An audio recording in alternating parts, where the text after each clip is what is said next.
Bismillahirrahmanirrahim. Assalamualaikum warahmatullahi ta'ala wabarakatuh.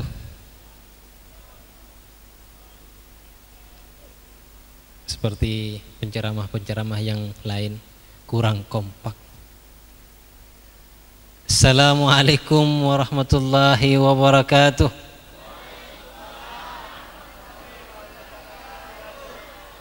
Kata penceramah itu kalau 3 kali sunnah. Assalamualaikum warahmatullahi wabarakatuh.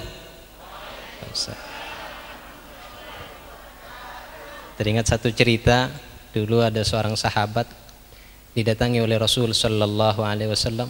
Kemudian kata Rasul sallallahu alaihi wasallam mengetuk pintu sahabat itu. Assalamualaikum, kata Rasulullah. Sahabat ini mendengar suara Rasul sallallahu alaihi wasallam. Diulang lagi, diketuk lagi, Assalamualaikum. Tidak dijawab. Padahal sahabat ini mendengar. Kemudian yang ketiga kalinya diketuk lagi, Assalamualaikum. Tiba-tiba sahabat itu langsung menjawab, Waalaikumsalam warahmatullahi wabarakatuh. Ahlan ya Rasulullah. Rasulullah sedikit wajahnya agak berbeda, karena Rasulullah yakin bahwa sahabat ini mendengar salamnya Rasul sallallahu alaihi wasallam. Kemudian kata Rasulullah, kenapa engkau tidak langsung menjawab salamku? Kemudian kata sahabat itu, ya Rasulullah, engkau mengucapkan salam. Arti salam, ini para ikhwan akhwat perlu tahu, salam itu artinya damai atau perdamaian. Kalau misalnya diartikan sejahtera, yang mengucapkan sejahtera adalah Rasul sallallahu alaihi wasallam. Jadi kata sahabat, bagaimana aku akan langsung menjawab sejahteramu ya Rasulullah? Aku ingin sampai 3 kali bahwa aku dapat jaminan bahwa aku pasti damai dan aku pasti sejahtera. Oleh karena itu aku menunggu sampai 3 kali. Jadi mudah-mudahan kita 3 kali dapat salam ini termasuk orang yang mendapatkan kedamaian kelak di akhirat. Amin. Alhamdulillah. Alhamdulillahi rabbil alamin. Assalatu wassalamu ala asyrafil anbiya'i wal mursalin Sayyidina Muhammadin wa ala alihi wa sahbihi ajmain. Ikhwan akhwat fillah rahimani wa rahimakumullah, usikum wa iyaya bitaqwallah, innal muttaqina fi dhilali wa uyun. Selalu saya berwasiat kepada ikhwan akhwat, terutama untuk si pribadi, selalu bertakwa kepada Allah, karena hanya dengan ketakwaan kita akan mendapatkan kebahagiaan yang abadi. Allahumma salli ala sayyidina maulana Muhammad. Allahumma salli ala sayyidina maulana Muhammad. Allahumma salli ala sayyidina maulana Muhammad wa ala alihi wa sahbihi ajmain. Ikhwan akhwat fillah rahimani wa rahimakumullah. Mohon maaf untuk yang sekarang saya agak protokoler, ceramahnya harus pakai teks seperti tadi panitia, biar tidak lupa. Mohon maaf. Penasaran ya? Penasaran isinya? Sebentar, kita akan uraikan satu persatu. Allahumma salli ala sayyidina Muhammad. Al-Habib Muhsin bin Ali Al-Hinduan yang kita peringati pada malam hari ini haulnya. Haul itu artinya memperingati 1 tahun hari wafatnya. Jadi kita sekarang ini mengadakan haul yang dikatakan yuk kita haulan, yuk kita haulan. Haul itu adalah memperingati hari wafatnya dalam 1 tahun. Jadi yang kita lakukan sekarang ini haul memperingati hari wafatnya Syekhana Al-Habib Muhsin Al-Hinduan. Haul ini ada 2, karena kita memperingati haul guru yang harus kita ketahui. Kalau kita bahasanya haul guru, maka semua akan terlibat. Perlu kita ketahui. Kalau dikatakan haul guru, maka kita semua terlibat. Tapi kalau misalnya dibilang haul abah saya, haul kakek saya, maka ikhwan akhwat tidak boleh terlibat. Karena ini prinsipnya keluarga. Ini perlu diketahui. Jadi kalau seandainya bilang ini adalah haul guru kita, maka semua ikhwan akhwat harus terlibat. Begitu. Saya ucapkan pertama terima kasih kepada panitia yang sudah mewakili ikhwan akhwat semua untuk mensukseskan, memperingati hari wafatnya Syekhana Al-Habib Muhsin bin Ali Al-Hindwan. Dan saya juga berterima kasih kepada ikhwan akhwat yang sudah berpartisipasi, yang bersedekah dengan harta, dengan tenaga, karena Allah Subhanahu wa Ta'ala, atas nama Syekhona. Semoga apa yang sudah disedekahkan, harta maupun tenaga, diterima oleh Allah dan dijadikan pahala untuk Syekhona, dan akhirnya kembali pula pahala itu untuk kita semua. Amin, amin ya rabbal alamin. Seperti biasa, saya tidak akan pernah menghilangkan kebiasaan ini ketika haul. Dulu Syekhana Al-Habib Amin bin Muhsin Al-Hindwan, guru kita, mengajarkan ketika berceramah tentang haul, selalu beliau memulai dengan kalimat Alhamdulillahirabbil alamin. Kemudian Al-Habib Muhsin Al-Habib Amin juga mengajarkan kepada kita semua yang diajarkan oleh Syekhona, selalu memuji baginda Rasul Muhammad sallallahu alaihi wasallam. Allahumma salli ala sayyidina Muhammad wa ala alihi wa sahbihi ajmain. Yang ketiga, Al-Habib Amin bin Muhsin Al-Hindwan juga mengajarkan dari Syekhona Al-Habib Muhsin bin Ali Al-Hindwan, kalau seandainya mau berceramah, sebelum melangkah apapun aktivitasnya, selalu mohon ampun dulu kepada Allah Subhanahu wa Ta'ala, paling tidak 7 kali untuk sabta indra. Nah, kalau panca itu 5, sabta ini 7, karena 7 indra kita, mata, telinga, mulut, tangan, kaki, perut, dan kemaluan. Ini harus minta diampuni oleh Allah, karena inilah yang paling banyak melakukan kedurhakaan kepada Allah. Mari kita sama-sama meneladani Syekhona Al-Habib Muhsin bin Ali Al-Hindwan yang diajarkan oleh Al-Habib Amin bin Muhsin Al-Hindwan untuk beristighfar 7 kali untuk panca indera kita. Astaghfirullahaladzim alladzi la ilaha illa huwal hayyul qayyum wa atubu ilaih. Astaghfirullahaladzim alladzi la ilaha illa huwal hayyul qayyum wa atubu ilaih. Astaghfirullahaladzim alladzi la ilaha illa huwal hayyul qayyum wa atubu ilaih. Astaghfirullahaladzim alladzi la ilaha illa huwal hayyul qayyum wa atubu ilaih. Astaghfirullahaladzim alladzi la ilaha illa huwal hayyul qayyum wa atubu ilaih. Astaghfirullahaladzim alladzi la ilaha illa huwal hayyul qayyum wa atubu ilaih.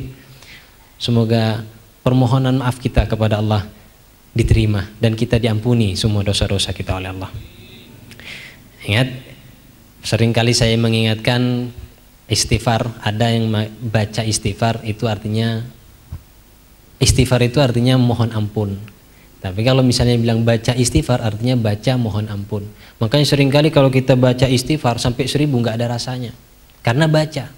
Jadi kalau misalnya diartikan mohon ampun, mohon ampun, mohon ampun, mohon ampun, mohon ampun, mohon ampun, mohon ampun, mohon ampun, gitu. Makanya tidak ada rasanya. Tapi kalau seandainya benar-benar beristighfar, benar-benar mohon ampun, jangankan 10 kali, 1 kali saja sudah benar-benar menangis kita kepada Allah. Makanya akan berbeda ketika kita datang kepada Allah dengan benar-benar memohon ampun, dengan kita datang kepada Allah hanya dengan baca mohon ampun. Ini harus perlu kita pahami. Jadi kalau misalnya akan berbeda kalau misalnya saya datang kepada Habib Is, umpama saya datang, saya punya salah, Habib Is, saya minta maaf, Habib Is, saya minta maaf, Habib Is, saya minta maaf, Habib Is, saya minta maaf, Habib Is, saya minta. Beda tanggapannya ketika saya bilang, Habib, saya mengakui kesalahan saya, Habib. Saya mohon maaf sebesar-besarnya ke Habib. Tentulah ketika saya dengan penghayatan seperti itu, Habib Is pun langsung bilang, iya, sudah dimaafkan. Nah, ini perbedaan kalau kita baca istighfar sama beristighfar. Jadi kalau seandainya kawan akhwat, kalau mau beristighfar kepada Allah, benar-benarlah mohon ampun. Kita mau minta maaf sama Allah, benar-benar minta maaf sama Allah. Jangan cuma sekedar baca. Itu yang diajarkan oleh Syekhana Al-Habib Muhsin bin Ali Al-Hindwan. Syekhana Al-Habib Muhsin bin Ali Al-Hindwan ini beliau menekuni tarekat. Beliau ini banyak tarekatnya. Beliau ini mendapat mursyid bukan cuma di Naqsyabandi. Ada Naqsyabandiyah Khalidiyah, ada Alawiyah, juga yang sekarang kita peringati Naqsyabandiyah Muzhariyah. Beliau memakai yang Naqsyabandiyah ini karena yang paling mudah, yang paling gampang untuk kita lakukan. Karena tidak ada amal lain kecuali nyebut Allah, Allah. Tidak ada amalan lain kecuali nyebut Allah, Allah, Allah. Jadi kalau seandainya kita ini benar-benar tidak ngerjakan, keterlaluan. Karena udah saking paling mudahnya. Naqsyabandi, apa itu Naqsyabandi? Naqsyabandi ini adalah gelar bagi orang yang berhasil mengukir namanya dengan nama Allah. Jadi naqsh itu artinya mengukir, bandi itu artinya hati. Jadi mengukir hati. Ini bahasa diambil dari bahasa Persia, bahasa Uzbekistan. Nah, ini Naqsyabandi ini artinya mengukir hati. Orang yang pertama kali berhasil mengukir hati, yang mendapatkan gelar ini namanya Syekh Bahauddin bin Muhammad An-Naqsyabandi. Syekh Muhammad bin Muhammad An-Naqsyabandi. Ini yang pertama kali. Beliau benar-benar menekuni menyebut nama Allah di dalam hatinya. Allah, Allah, Allah, sampai akhirnya Rasul sallallahu alaihi wasallam hadir di depan beliau, dan akhirnya beliau Rasul sallallahu alaihi wasallam mengukir nama Allah di hatinya. Makanya Syekh Muhammad ini dikasih gelar namanya An-Naqsyabandi karena beliau mampu mengukir nama Allah dan akhirnya distempel oleh Rasul sallallahu alaihi wasallam. Nah, kita pun kalau seandainya bisa mengukir nama Allah di dalam hati, kita baru bisa bergelar Naqsyabandi. Jadi misalnya ada namanya misalnya Habib Is umpama yang kita kenal, atau Ustadz Muhajir. Ini bisa dikasih gelar An-Naqsyabandi juga kalau seandainya beliau bisa mengukir nama hati. Sama saya juga. Misalnya Hamdi bin Amin Al-Hindwan An-Naqsyabandi. Nah, bisa dipakai An-Naqsyabandi kecuali kalau saya sudah bisa mengukir nama Allah Subhanahu wa taala di dalam hati. Yang kedua, tarekat. Apa itu tarekat? Tarekat ini adalah metode. Jadi tarekat yang orang biasa sebut-sebut, kita sebut, oh kita bertarekat, ayo kita bertarekat. Tarekat ini artinya metode, cara untuk mendekatkan diri kita kepada Allah Subhanahu wa taala. Tarekat ini bukan organisasi.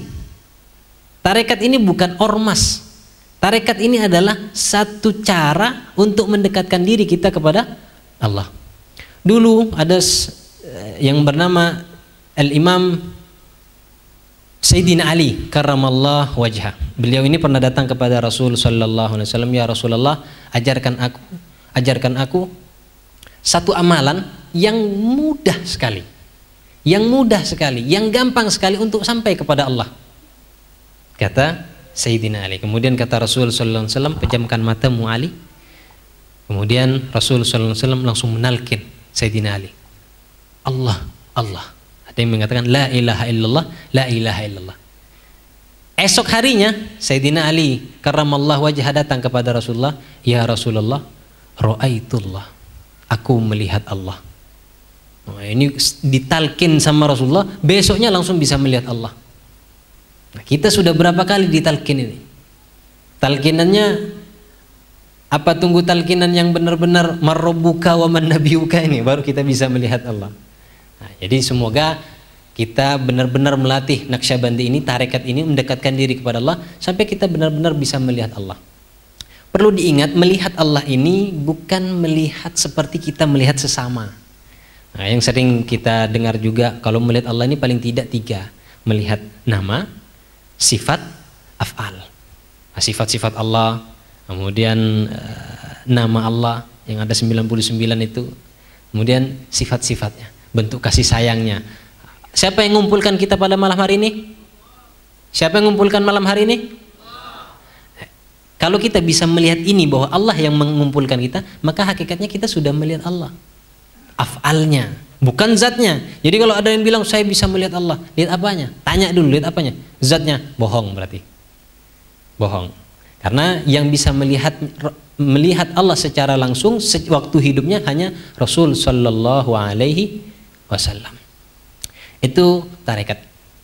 Apa sih amalan tarekat ini? Amalan tarekat ini tidak ada lain kecuali wirid. Ini perlu ketahui lagi. Pernah dengar namanya wirid? Pernah dengar namanya zikir? Apa bedanya zikir dan wirid? Saya jelaskan. Wirid ini artinya nyebut. Allah, Allah, Allah, Allah, Allah, Allah. Habib, Habib, Habib, Habib, Habib. Nabi, Nabi, Nabi. Ini artinya menyebut. Untuk apa menyebut? Hasil dari wirid namanya zikir. Ingat. Jadi kita nyebut Allah, Allah, Allah, Allah, Allah supaya kita ingat kepada Allah. Jadi hasil dari wirid namanya zikir. Ketika kita sudah ingat kepada Allah, maka nanti masuk lagi kepada namanya hudur. Kita masuk ke wilayah Allah, ke wilayah Tuhan. Ingat Allah, ingat apanya Habib? Sering kita bertanya, kalau misalnya ingat Allah, ingat apanya? Kalau ingat sama Ustadz, sama Syekhona, ya bisa kita lihat fotonya, kita bisa dengar suaranya. Tapi kalau ingat Allah, ingat apanya? Nah, ingat Allah ini banyak yang bisa kita ingat dari ciptaannya. Dengan kita bisa merasa bahwa Allah itu ada, dengan kita merasa bahwa kita ini selalu dipantau oleh Allah, takut Allah punya neraka, Allah punya surga, nanti kita tidak dimasukkan ke surganya dan dimasukkan ke, ini termasuk kita ingat kepada Allah. Makanya diukir nama Allah di dalam hati supaya selalu ingatnya tentang Allah. Nah, kalau sudah ingat, masuklah kita wilayah zikir. Nah, kata Syekhona, zikir khajakan rabitah. Ini pesan Syekhona. Maksudnya ingat, benar-benar ingat kepada Allah. Gimana caranya ingat? Ya paling tidak harus zikir, harus wirid. Sebut Allah sebanyak-banyaknya.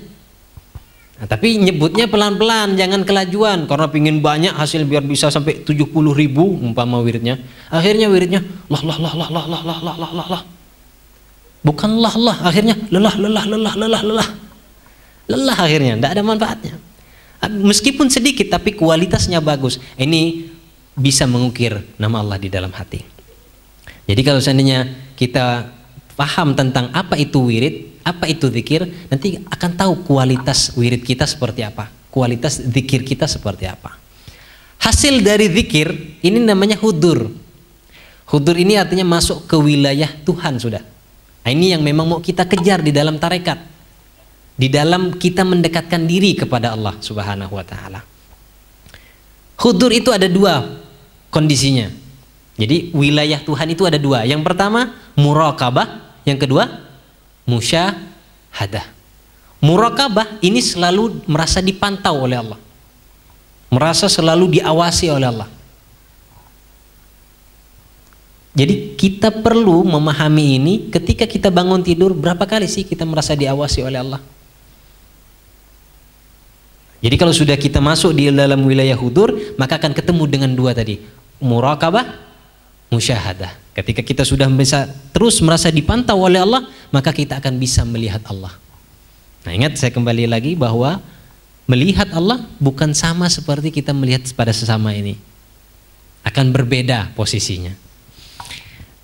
Begitulah yang dimaksud dengan tarekat Naqsyabandi. Jadi Naqsyabandi adalah gelar bagi seseorang yang berhasil mengukir namanya di dalam hati dengan nama Allah. Tarekat adalah metode untuk mendekatkan diri kita kepada Allah Subhanahu wa Ta'ala. Apa manfaatnya bertarekat? Terutamanya Naqsyabandi. Apa manfaatnya bertarekat Naqsyabandi? Manfaat tarekat Naqsyabandi, kita adalah mempunyai cara yang lebih mudah untuk dekat kepada Allah. Naqsyabandi ini mempunyai cara yang lebih gampang. Seperti cerita yang tadi saya sampaikan, Sayyidina Ali ketika ditalkin sama Rasulullah, besoknya langsung melihat Allah. Kualitas, ya, ini masing-masing kualitas. Yang nalkin Rasulullah, yang nerima talqin Sayyidina Ali. Yang satu babul ilim, yang satu madinatul ilim. Nah, yang kita ini tidak tahu ilimnya bagian mana ini. Yang satu pintunya ilmu, yang satu kotanya ilmu. Yang Rasulullah kotanya ilmu, yang Sayyidina Ali pintunya ilmu. Yang kita mudah-mudahan kuncinya ilmu. Kalau kunci pintu tidak ada kuncinya repot. Jadi bertarekat ini manfaatnya paling tidak kita lebih mudah kepada mendekatkan diri kita kepada Allah. Yang kedua, manfaat dari tarekat kita punya grup nanti di akhirat yang legal. Bukan ilegal, legal. Artinya terdaftar. Kita bertarekat Naqsyabandi ini nanti di akhirat kita punya grup. Grupnya legal. Seperti yang Allah bilang di dalam Al-Quran, yauma nad'u kulla unasim biimamihim. Nanti manusia akan dibangkitkan tergantung kepada imamnya, kelompok-kelompoknya. Nah, kelompok kita siapa? Oh, saya kelompoknya Naqsyabandi. Oh, satu Tijani, satu Samania, satunya lagi Sadziliyah. Masing-masing nanti ada kelompok-kelompoknya. Nah, kita yang kita yakini bahwa Naqsyabandi yang paling mudah dan turun-temurun kita mengerjakannya. Jadi tidak usah khawatir, nanti di akhirat kita ada grupnya, tidak bingung. Habib, kalau seandainya kami tidak bertarekat, jalan sendiri-sendiri bisa tidak? Bisa saja. Terus nanti di akhirat ada grupnya tidak? Oh, tidak ada. Tidak ada grupnya. Grupnya umum. Nah, grupnya umum, tidak pakai grup yang tidak pakai duduk di kursi ini. Umum. Beda. Apa dalilnya? Ada dalilnya. Walaqad ji'tumuna furada. Nanti kalian itu akan datang kepada Allah, kata di dalam Al-Quran, nanti kita akan datang kepada Allah sendiri-sendiri. Sendiri-sendiri. Jadi orang yang tidak bertarekat, orang yang tidak punya grup, nanti datang kepada Allah sendiri-sendiri. Menurut saya, kalau seandainya kita mau ketemu bupati, atau mau ketemu gubernur, atau mau ketemu presiden, mau ketemu sendiri, masih takut, masih minta kawan kan? Apalagi kalau kita mau ketemu Allah. Berani sendiri-sendiri ketemu Allah. Di kuburan aja takut. Kita pergi ke kuburan aja takut. Nah, harus ditemankan, apalagi nanti mau ketemu Allah yang kita pasti punya salah di hadapan Allah. Gemetaran. Habib ini kayaknya promosi tentang tarekat. Saya kampanye Allah, kampanye Rasulullah. Karena sekarang ini Allah sama Rasulullah sering kalah sama uang. Giliran dikasih uang, udah. Dikasih kerja, hilang sudah sholatnya, hilang sudah wiridnya. Makanya saya sekarang jadi tim sesnya Allah dan tim sesnya Rasul Sallallahu Alaihi Wasallam. Ada yang mau ikut jadi tim ses? Orang pilihan ini yang jadi tim ses ini. Mudah-mudahan kita semua bisa termasuk jadi tim sesnya Allah, tim sesnya Rasul sallallahu alaihi wasallam. Allahumma shalli ala sayyidina Muhammad. Jadi salah satu keuntungan yang pertama adalah mudahnya kita mendekatkan diri kepada Allah, salah satu manfaatnya. Yang kedua, kita punya grup yang legal nanti di akhirat. Jadi tidak usah takut. Naqsyabandi ini awalnya bukan Naqsyabandi. Dulu awalnya namanya Taifuriyah. Karena berasal dari Abi Yazid Al-Bustami. Abi Yazid Al-Bustami ini punya namanya Taifur bin Isa. Dulu terus turun sampai ke Abi Abdul Khaliq Al-Ghajdawani. Nah, beliau ini punya asas ada 8. Disempurnakan oleh Syekh Bahauddin Muhammad An-Naqsyabandi jadi 11 asasnya, dasar-dasarnya. Bisa dijelaskan Habib? Bisa, tapi tidak usah di sini. Nanti di majelis. Saya insya Allah sering keliling-keliling. Jadi kalau ada ikhwan akhwat mau lebih detail lagi masalah Naqsyabandi, datang aja kalau saya ada di sini. Insya Allah kita bahas satu persatu masalah asas-asas dari Naqsyabandi. Jadi kita bertarekat benar-benar harus faham apa itu tarekat, apa itu Naqsyabandi, apa itu wirid, apa itu zikir, apa itu hudur, apa itu muraqabah, apa itu musyahadah. Dan harus benar-benar mengerjakannya. Sampai Syekhona mengatakan meskipun 1 petik Allah simpan, tidak masalah. Kalau sudah tidak sampai ngerjakan, berarti harus ditalkin orang ini. Mandikan, kafankan. Karena sudah mati sudah. Dan kita boleh bermimpi. Boleh bermimpi masuk surga, boleh. Tapi jangan kelewatan batas. Kadang kita ini terlalu tinggi angan-angannya. Salah satu syair tadi mengatakan, Al-Habib Amin bikin syair, takut kau rasa bosan lihat kami yang tidak ada perubahan. Harapannya tinggi sekali. Mungkin yang di depan ini orang-orang termasuk orang-orang sukses. Yang ada juga yang di dalam sini pasti ada yang sukses, yang punya uang banyak. Kalau kita pingin punya uang 10 miliar, pingin punya perusahaan, pingin punya tambak udang sampai 10, pingin punya sawit ratusan hektar, tapi tidak kerja, kira-kira logis tidak? Logis tidak? Tidak logis. Mau punya uang 10 miliar per bulan, mau punya perusahaan tapi tidak mau kerja, tidak mungkin bisa. Begitu juga kita di akhirat, mau masuk surga, bebas neraka, bebas siksa kubur, bebas pertanyaan mungkar nangkir, tapi tidak sholat, tapi tidak wirid, tapi apa yang diperintahkan oleh Rasulullah tidak pernah dikerjakan, diperintah sama guru tidak pernah kerjakan. Logis tidak? Tidak. Kira-kira masuk surga tidak?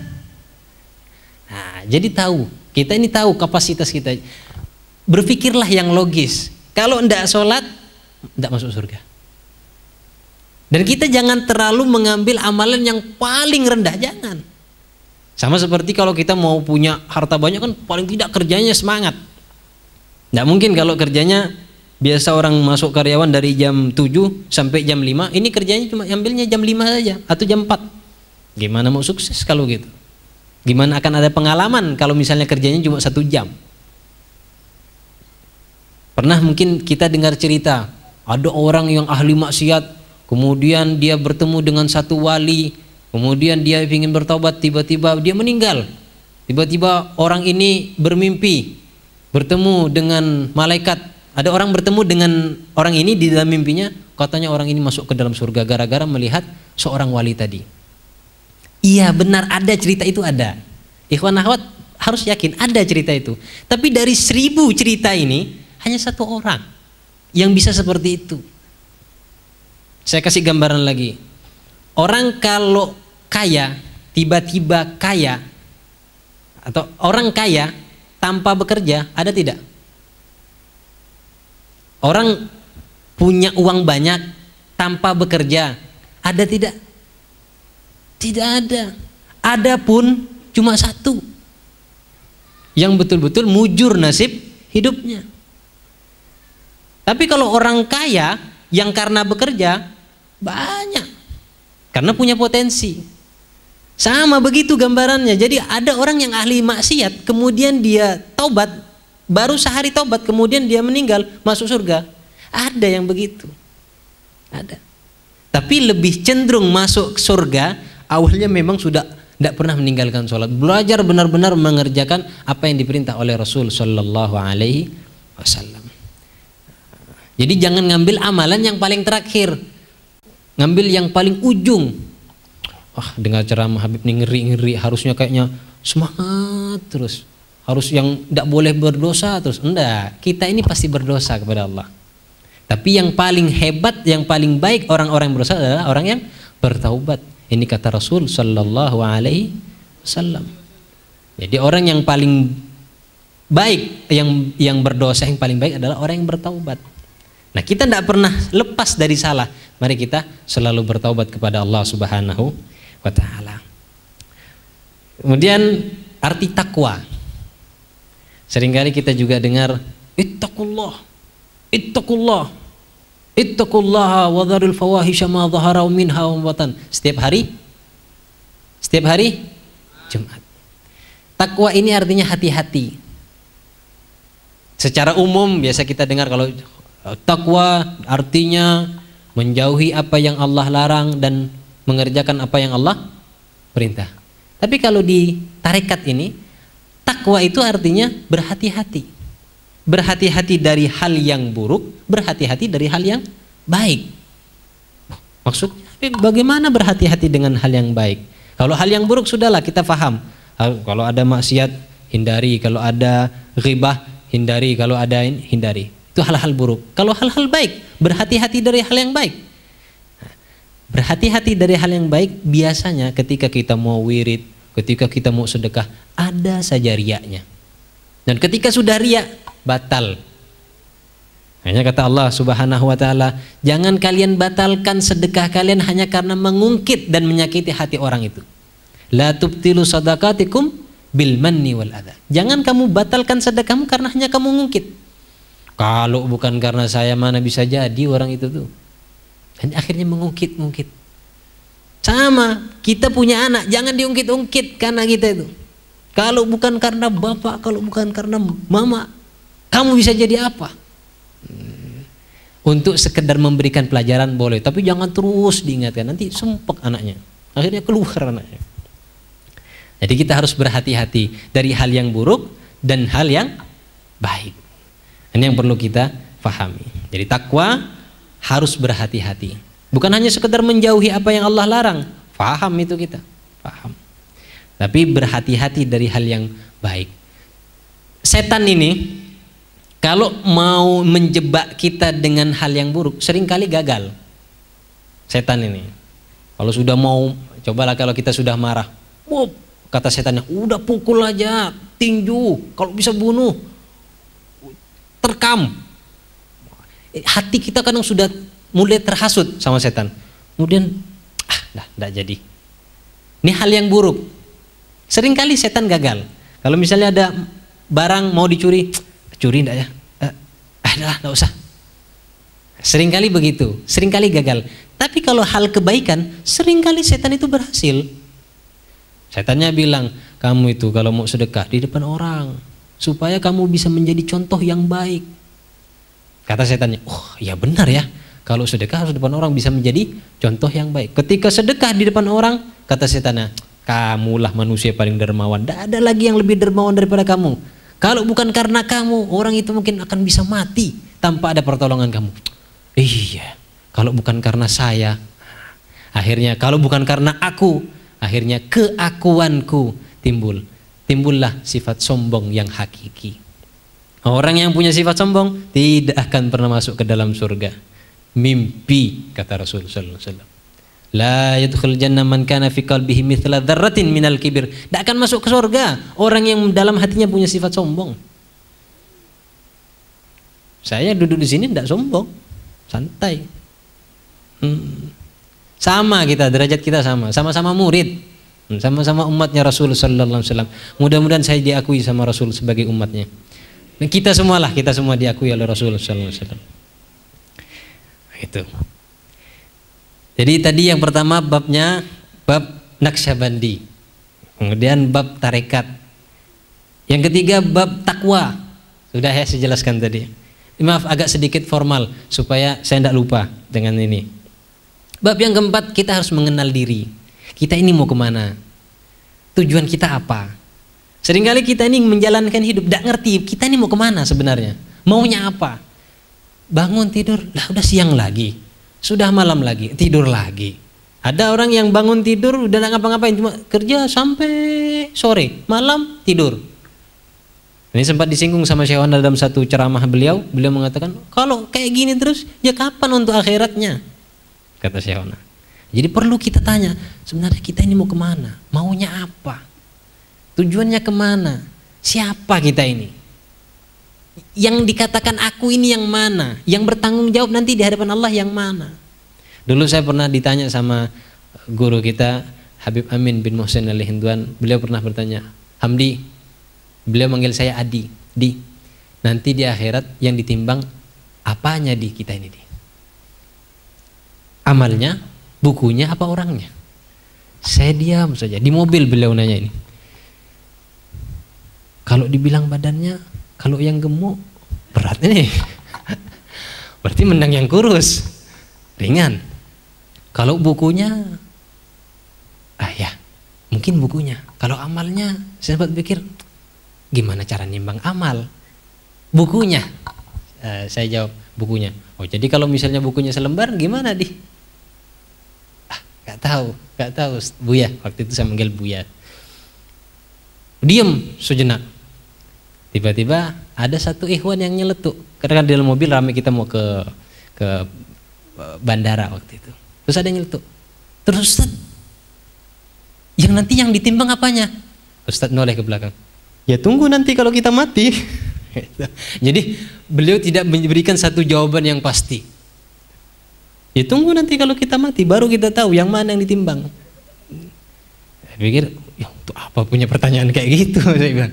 Tapi alhamdulillah beliau memberikan satu kisi-kisi di dalam pelajaran beliau di satu Al-Quran. Beliau mengatakan, wal waznu yawma idzinil haq. Hari pertimbangan itu nanti benar adanya.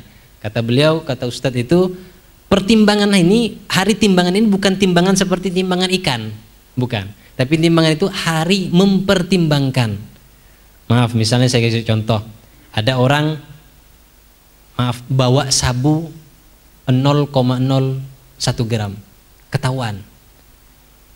Sama yang B bawa sabu 10 kilogram. Maka hakim akan membandingkan. Dengan ini saya mempertimbangkan sebagai hakim.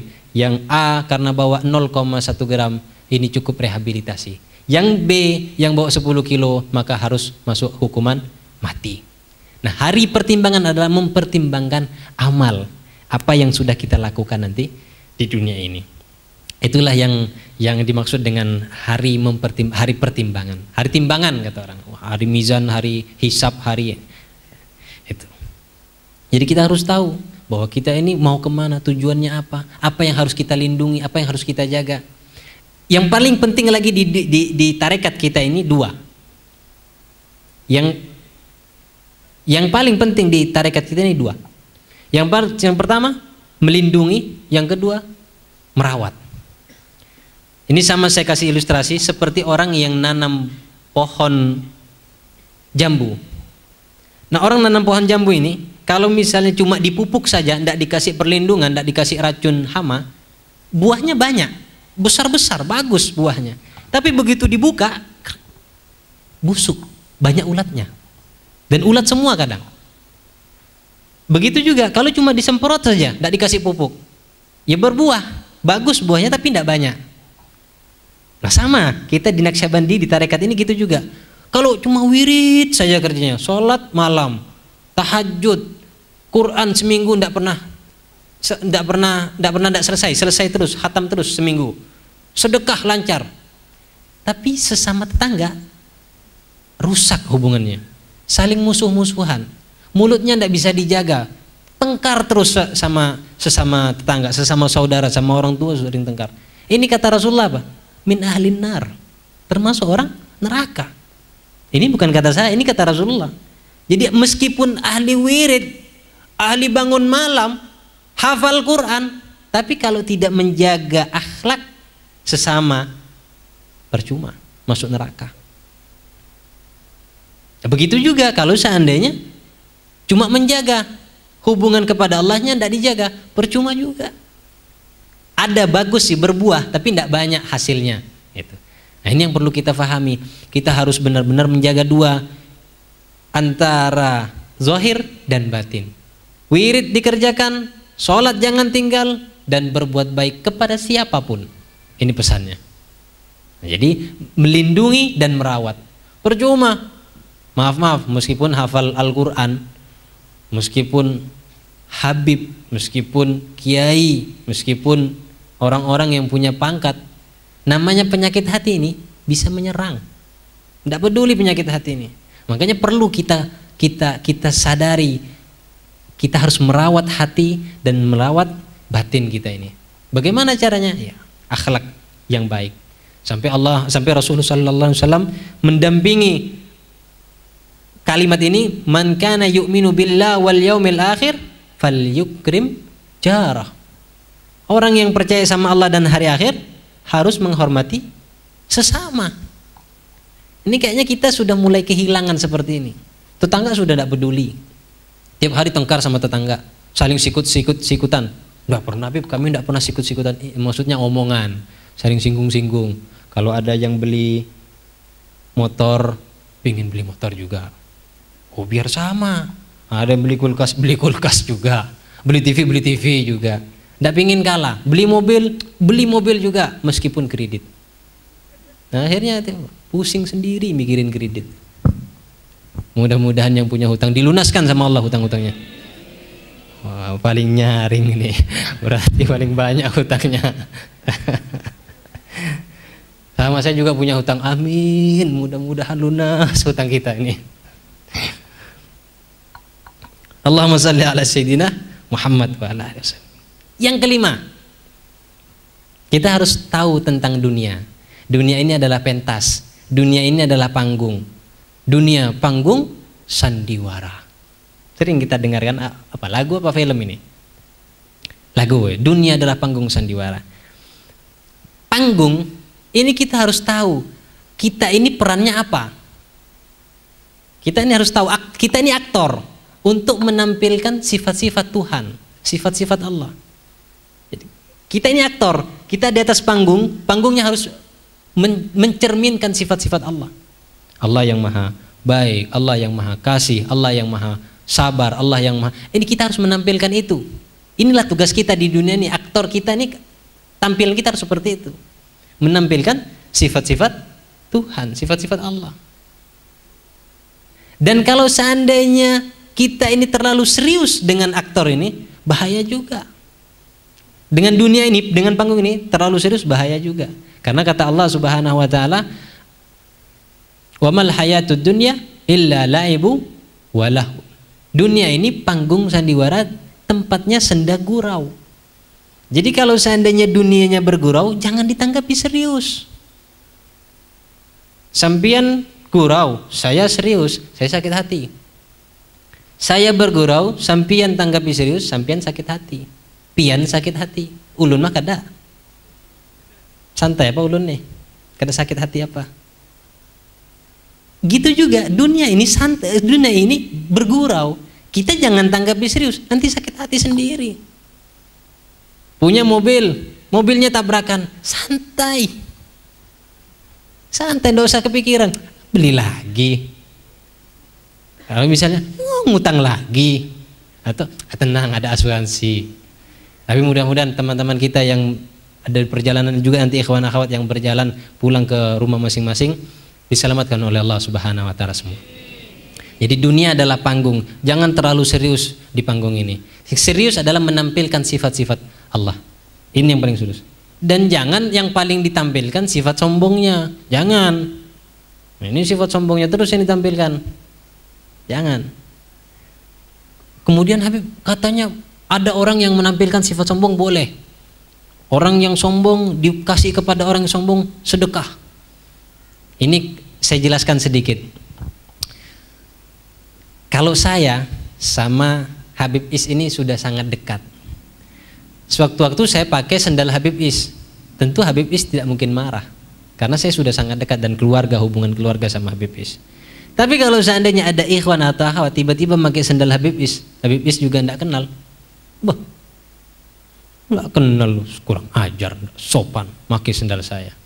Malah bisa dituduh mencuri sendal Habib, mentang-mentang mau cari berkah.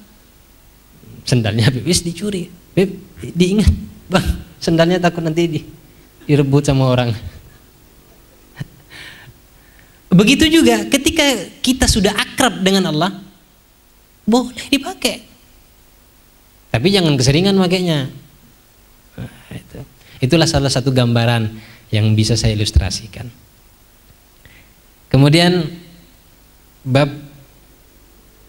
rabitah. Ini yang paling penting. Ada di ceramah-ceramahnya Ustadz Amin. Rabitah itu apa sih Ustadz? Nah, Ustadz Amin ini pernah menjelaskan, namun mungkin beliau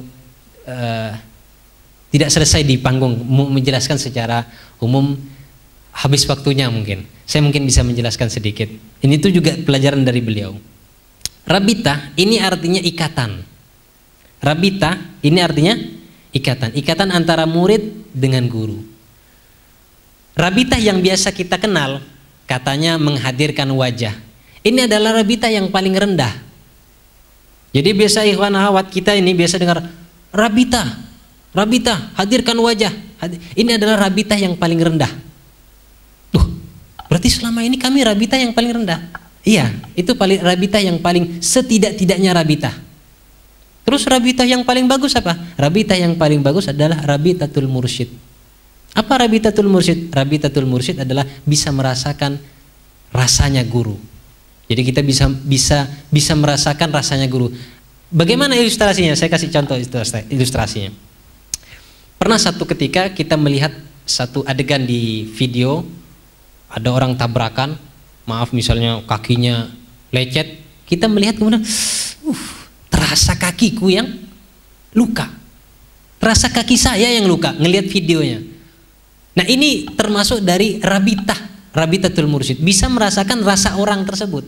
Nah, inilah masuk ke dalam fana fi syekh, tenggelam dalam jiwa guru. Jadi kita bisa merasakan rasanya guru. Nah, guru ngerasakan apa? Guru rasakan nikmat berjumpa dengan Rasul sallallahu alaihi wasallam. Kita juga bisa merasa karena kedekatan kita dengan guru. Inilah rabitah, awal dari rabitah yang baik. Aduh, kayaknya sulit Habib kalau mau rabitatul mursyid itu bisa merasakan rasanya guru.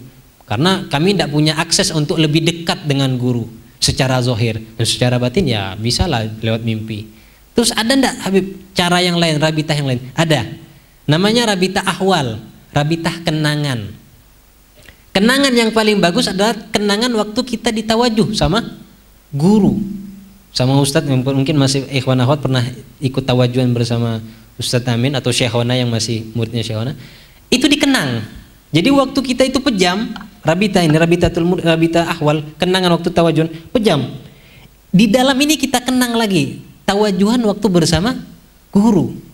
Jadi yang ada suara guru di dalam ini, bukan suara kita.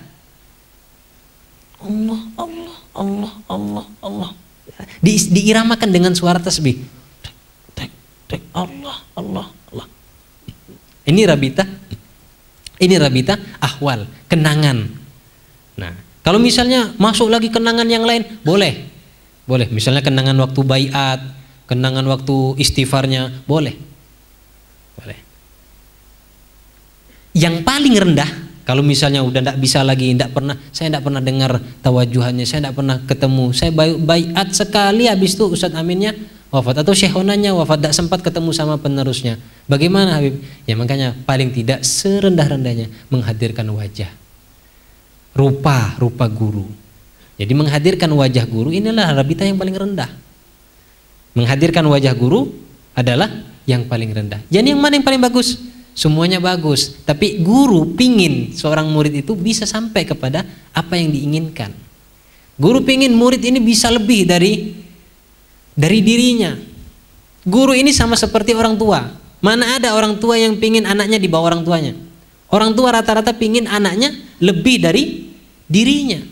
Sama gitu guru. Guru juga pingin murid ini bisa lebih darinya. Kalau bisa jadi wali. Sudah Pak, kepanjangan saya ceramah ini. Belum. Maaf, saya minum dulu. Sudah. Alhamdulillah. Terlalu tegang saya ini. Agak nervous karena ramai sekarang yang lihat. Apalagi yang sebelah sini. Ini agak ndak aman di sini nih. Akhwat-akhwat ndak aman. Yang aman ini cuma yang ikhwan aja nih. Bahaya.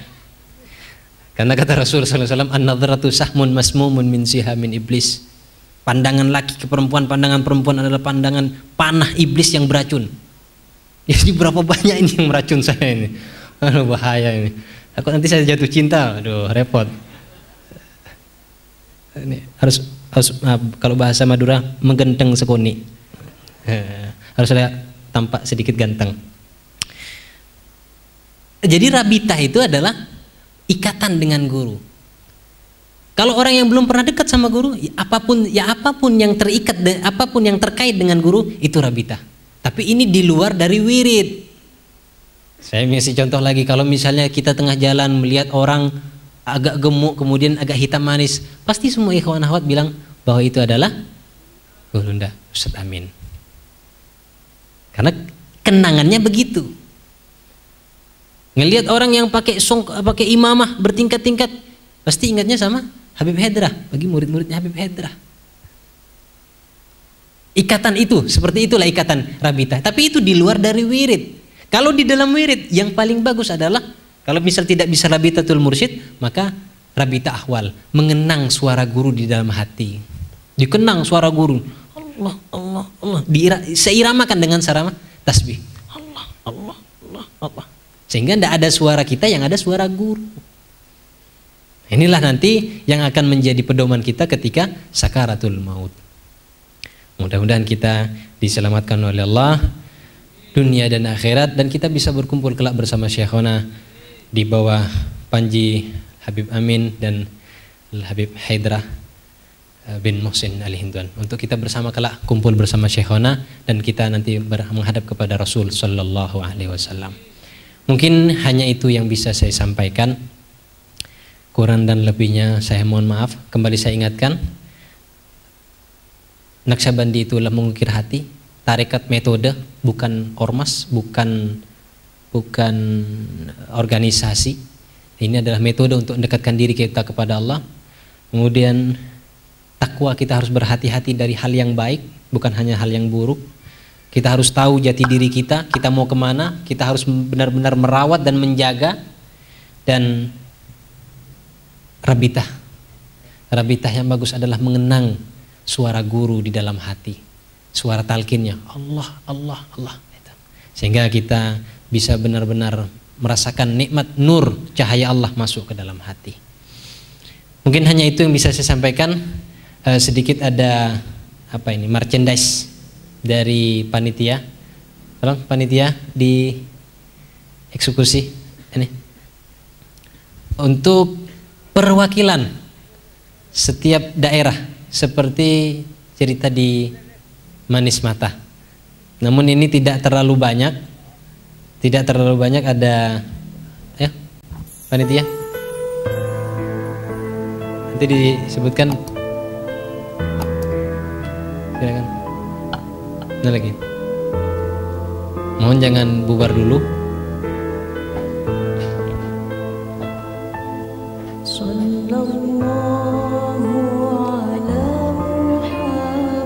Wilayahnya.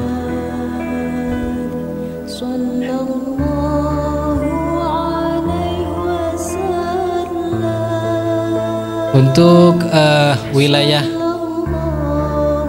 yang paling terakhir datang, mohon maaf, Kota Waringin. Saya minta Haji Hasan bisa naik ke panggung untuk menerima sedikit merchandise ya, kenang-kenangan. Allahumma shalli ala sayyidina Muhammad. Allahumma shalli wa sallim.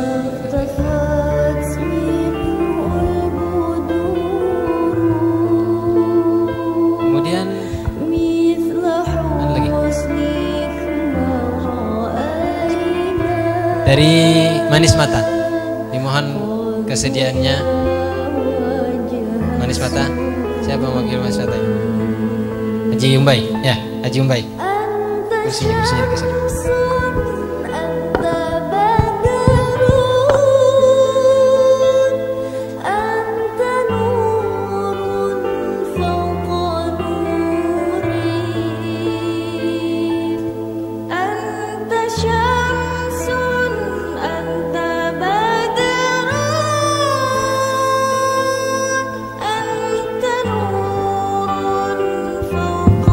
Untuk Sukamara mohon berkenan untuk Bapak Haji Darsono.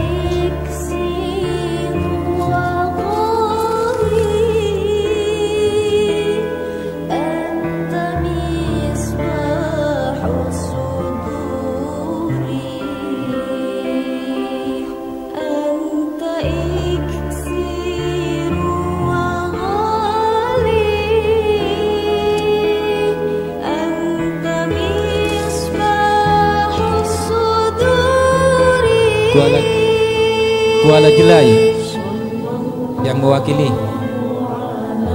Kuala Jelai.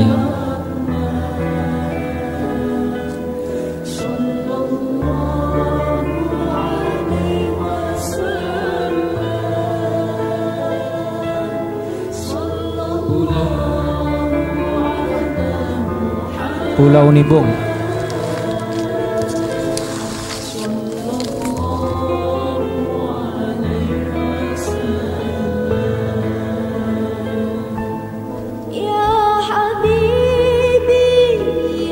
Pesaguan yang mewakili Pesaguan dan juga perwakilan dari Riam Danau.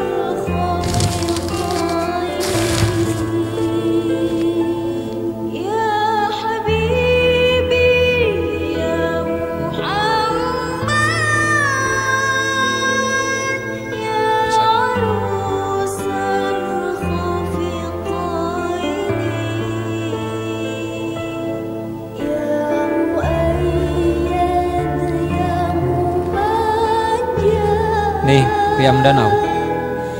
Oh, Pesaguan.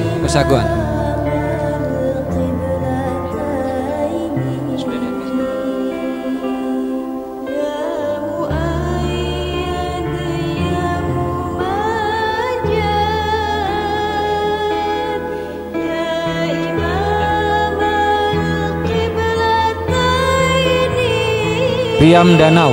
Sudah ada Riam Danau. Untuk yang mewakili Riam Danau.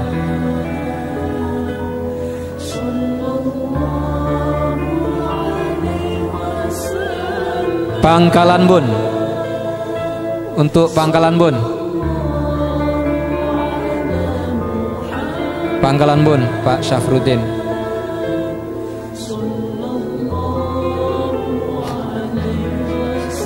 Pantai Sungai Pasir. Pantai Lunci.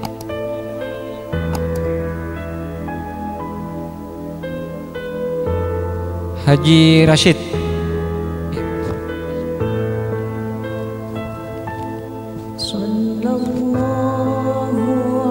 Pantai Lunci.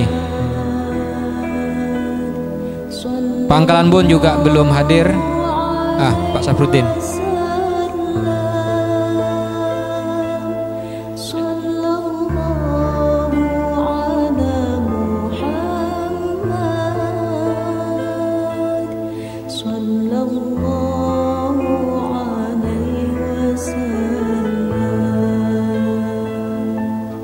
Lembah Mukti.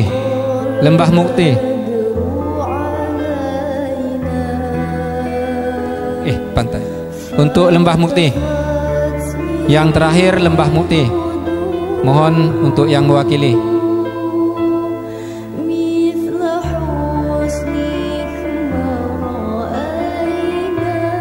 Haji Fauzan, mohon untuk naik ke panggung kehormatan.